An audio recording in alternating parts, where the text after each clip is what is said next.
And the Bulldogs have won the last two against their biggest rivals. You know, the thought for the three-peat for the Bulldogs couldn't make PN-G fans' blood boil anymore. It's that kind of game, like a family reunion, only these families are more like the Hatfields and McCoys. It's the longest-running rivalry in the state of Texas, and there's only one thing of certainty when talking about madness. It's a packed house regardless of where it's played. Tonight's 89th edition was on the reservation. Would that be enough to give PN-G the edge, or would Nederland be celebrating on enemy soil 2 years in a row? Bulldogs would strike first. Carson Raines fakes the handoff, then heaves it way downfield to Seth Barrow. Nederland in the red zone down to the PN-G 10-yard line after that completion.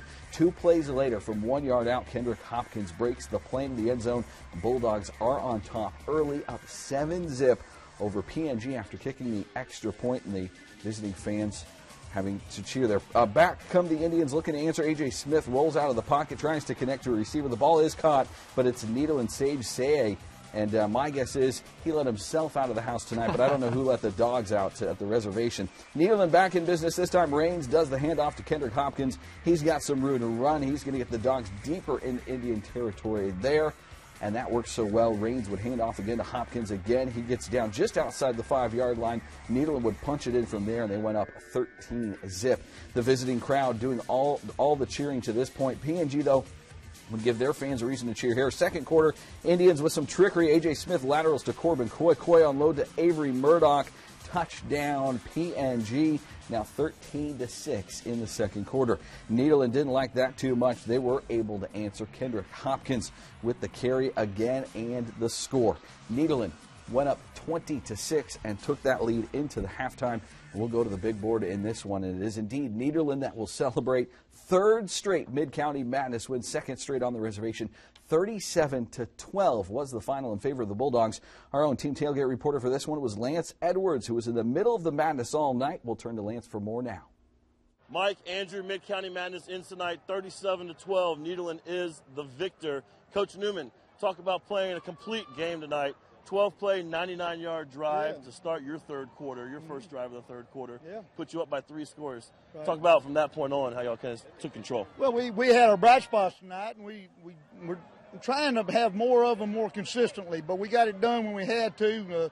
Jordan came up with a great interception right there at the end to kind of ice the thing. But I think when I look at the video, I'll see a lot more good than bad, and I'll take credit for all the bad. I honestly feel like I didn't prepare them like I needed to, and this was a different kind of circumstance coming into this year's Mid-County Madness. Heavily favored. Maybe I'm not very good at when we're heavily favored. I don't know, but I'm pretty critical about what I did tonight, and try to correct what I did, and we'll be better next week for it. All right, talk about any bright spots that have been improving week to week. You know, you're undefeated in district right now, but talk about some of the bright spots that make y'all a better team every week. Well, offensively, start with our offensive line, and just the running game's always important. I think we're getting more consistent there. I think we're going to have to continue to improve there. Defensively, pretty good most of the time. We're giving up too many big plays. We got to stop that, and we'll look at some schemes that might help us in the future. But our players come to work every day. They're a great bunch of guys and fun to coach, and with their attitude, we'll continue to get better. We're not peaking too early, and that's a good thing. Talk about telling these kids to go out and enjoy this victory, how important that is for y'all.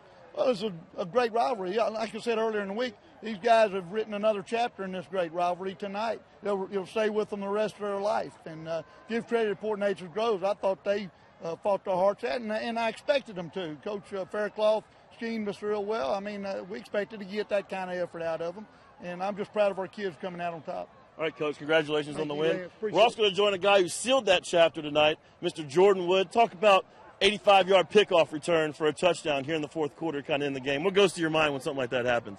Hopefully I'm getting good blocks and I won't get caught from behind because I'm not the fastest kid out on the field. So, I mean, that's all I was thinking. Talk about how important this game is to you and your teammates, and, you know, the senior class wants to go out and win this game against Port Neches, the rival. Talk about how important the game is for y'all. I mean, it's very important because, I mean, you get that whole year to talk. I mean, you've won that game. You have to wait till next year to try to beat us again, and I'm glad we came out on top this game. All right, Jordan, congratulations. Enjoyed the victory. Thank you. All right, 37-12 is our final here. Mike, Andrew, for TexasSportsCenter.com, Lance Edwards reporting in Port Neches, Texas.